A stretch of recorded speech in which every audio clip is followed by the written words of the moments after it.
I spent the majority of my life not believing in love and not really believing that I could ever achieve to be in love with somebody, get married with somebody, or just feel those array of emotions. I just didn't believe in them. So if you can relate, this video is for you. Hi everyone, I am Mariana Solis. I talk a lot about self-reflection, self-improvement, self-help, basically anything that we need to know in order to level up. So if you're interested in any of those and you would like to embark on this leveling up journey with me, please consider subscribing because I would love to have you here. You know, I try to do so much research on why I felt like I was incapable of feeling love, and I didn't find a lot of videos at that time. I don't know if now maybe there is more videos like this. If you can relate, if you think that, you know, love isn't real, if you think that you will never be capable of feeling love, like, I want to give you hope. And, you know, I know this sounds a little bit cynical, a little bit narcissistic of me, but I know that I can't be the only one who has ever felt this before. So today I want to talk about my experience with love and how I learned to believe in it. Like most people, I grew up in a very rocky household. I lived with family members, and these family members, you know, they were a couple. They were very toxic, very problematic. They would fight a lot. They would shout a lot. They would get physically abusive with each other. And because of that, my parents ended up having a lot of problems in their marriage. Not to expose them, but obviously if you are living with people who are like that, there is only so much that you can take before it eventually bleeds into your relationship. And so I witnessed a lot of just toxicity at home, and then I was sort of like in this echo chamber because I also had friends who were either children of divorce, whose parents fought a lot, were being raised by single parents, and I had family members who also were struggling in their romantic relationships. I witnessed a lot of family members unfortunately stay in very abusive and toxic relationships. And so this was like kind of what I witnessed in like my early life. And also, you know, there were traumas with like my parents and stuff. Again, like most people, parents are not perfect, and sometimes they end up traumatizing their kids a little bit. So that was what I saw of people who claimed to be in love when I was younger. Then I grew a little older and I formed friendships with people who I never really got to know past the surface level. And I would see these friends a lot, but you know, when times got tough or when I really needed their assistance, and vice versa, right? Because it takes two, we wouldn't be there for each other, not that deeply. Sometimes we didn't know when we were actually going through very real hardships.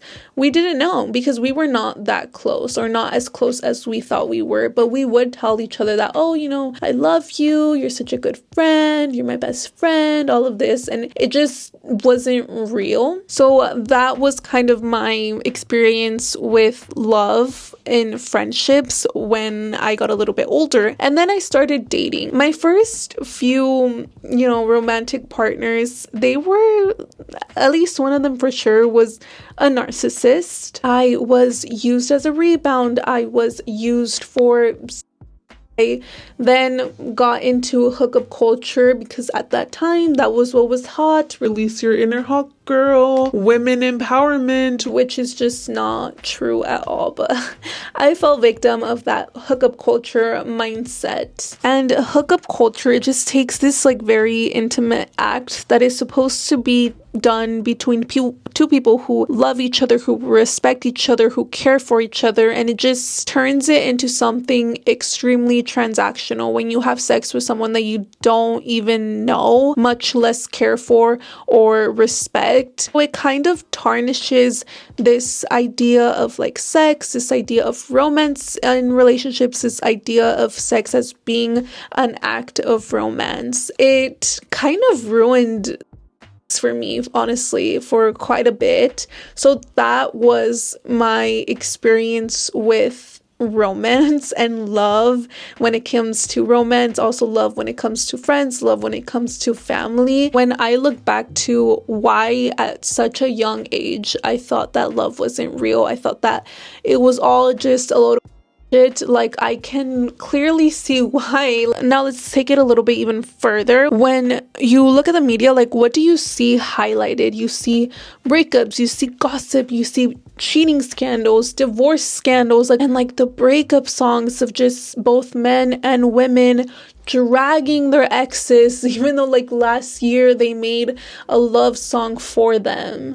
Then you see the red pill society shouting women belong in the kitchen, degrading their wives, degrading their sisters, degrading their mothers, degrading the women in their lives. And then you see the sprinkle sprinkle community saying swipe his card, use him. It's no wonder a lot of us don't believe in love, don't know how to show our love, don't know when we are in love. Like, it's no wonder why we just don't get love, and much less show up as healthy partners, as good friends. And this is very dangerous and very scary and very sad, because love is a really important part of the human experience. To not believe in love is to deprive yourself of a very beautiful and very necessary experience. We need to feel loved by others in order to survive. And so what actually helped me believe in love is just allowing myself to finally and fully experience it with someone. For me, that was my cousin and my current boyfriend. Both of these people have shown up for me in unimaginable ways, and I try to also show up for them and be there for them. And it doesn't have to be like romantic, right? The very first step is just to allowing yourself to, at least try to love someone. It can be your parents, it can be your friends, it could be your family members. It doesn't have to be a romantic partner, but if that is also an option, it can be them too. Once you start to just drop your walls, tear that barrier down, love starts to become more apparent and more easy to do. It's worth noting that, if you don't have much experience with love, if you still have like this very negative perception of love, and then you tried on and to go love someone, the early stages of that can be very toxic. You might start confusing love with infatuation, codependency, obsession, control, and that could be very harmful because it kind of takes you back to square one. That was my experience, with an ex. I finally felt like, what? Yeah, I get it. I get why people fall in love. Maybe I'm falling in love. It was very controlling, very toxic, and it put me back into this mindset of like, yeah, love is bullshit. Is fake, love is dumb. So it is very important to fully understand what love is. That way we can love people correctly, but also understand how we want others to show their love for us. So what is love? Love is caring for somebody without expecting anything else in return. And obviously a lot of the times, if you love someone and they love you back, whether it be a friend, a romantic partner, a family member, whoever it is, like, yeah, you're gonna do stuff for them to help them out because you love them, and you are not gonna expect anything in return, but they should do stuff in return because they love you. That means if you're there for them during a tough time, they're gonna be there for you during a tough time, and you're not gonna be counting the times that they're there for you. They're not going to be counting the times that you're there for them. Like, it's just not transactional whatsoever. Love is extremely active. It's not a passive thing. You can't call yourself a content creator, for example, if you only post content once a year. Same thing with love. You can't call yourself a good friend, a good partner, a good daughter if you're only there for people once in a blue moon. You have to continuously put the effort to show your love for others. Love is a conscious choice. I can easily be it's so easy for me to call my boyfriend right now and yell at him and be like, you're a piece of shit. You don't do this is that. It's so easy for me to be an asshole, but I have to make that conscious choice to love him. Even during the times where I'm mad at him, even during the times where, I'm not really feeling the love, I still have to choose to be nice. I still have to choose to make his day better. I still have to choose to uplift him. And that's the same thing, not even with my boyfriend, but with my mom, with my dad, with my family members. It's the same exact thing. You have to consciously make the choice to love people. Love is not having unrealistic expectations of a person. Sometimes Sometimes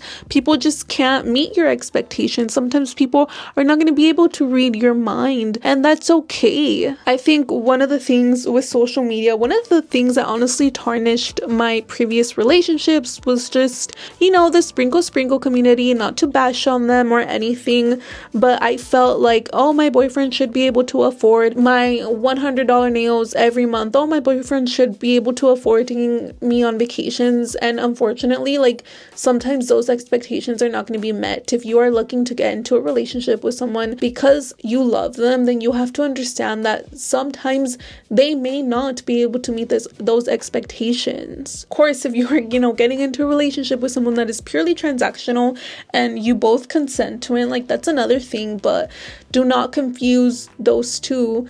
Love is not wanting to change a person for your own benefit. Sometimes we get into relationships with people. We say, oh, I love them. They make me laugh. They make me feel good.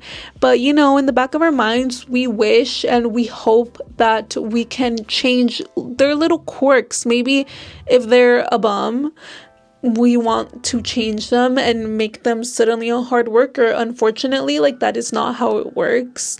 You cannot change someone. Now, am I saying you have to go on and be in a relationship with a bum?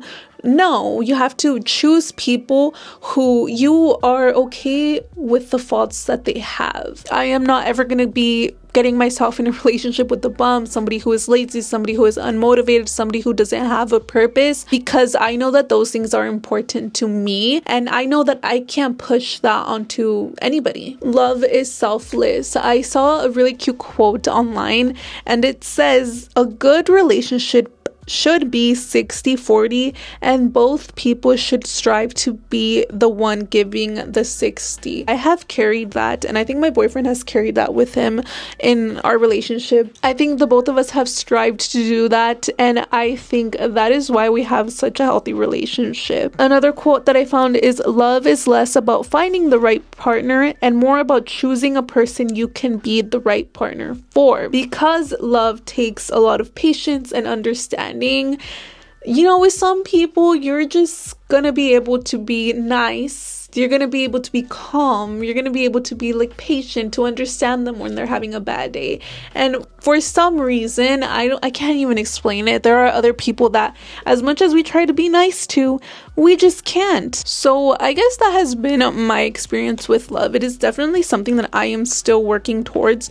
But once I made the conscious effort to choose the right people to give my love to and to choose to just be a more loving person, it has been easier for me to believe in love. When I am choosing the right people to share my love to, I am looking for, are they also willing to give their love to me? In the past, like I said, I have been in unhealthy, toxic relationships where I tried my hardest to love people and I tried my hardest to give people love, but they were just not willing to do the same towards me. And that really made me lose my faith in love. You just have to be very picky about whether or not you want to even give your love to the people who are not going to give it right back. I know this is a kind of random video. I hope I am not the only one who struggled with this, but really for a long time I just thought it was all of a load of bullshit.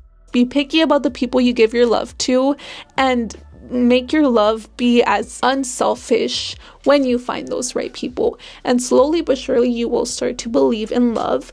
Other than that, that was all that I had for you guys today. I hope this video helped you out a little bit if this is something that you are struggling with. I feel like this is going to be a very niche market, but I hope the message gets across to the right person. If you can relate to this video, please comment down below your experiences. Don't forget to like, comment, and subscribe to my channel because again, I would love to have you here. And yeah, until next time.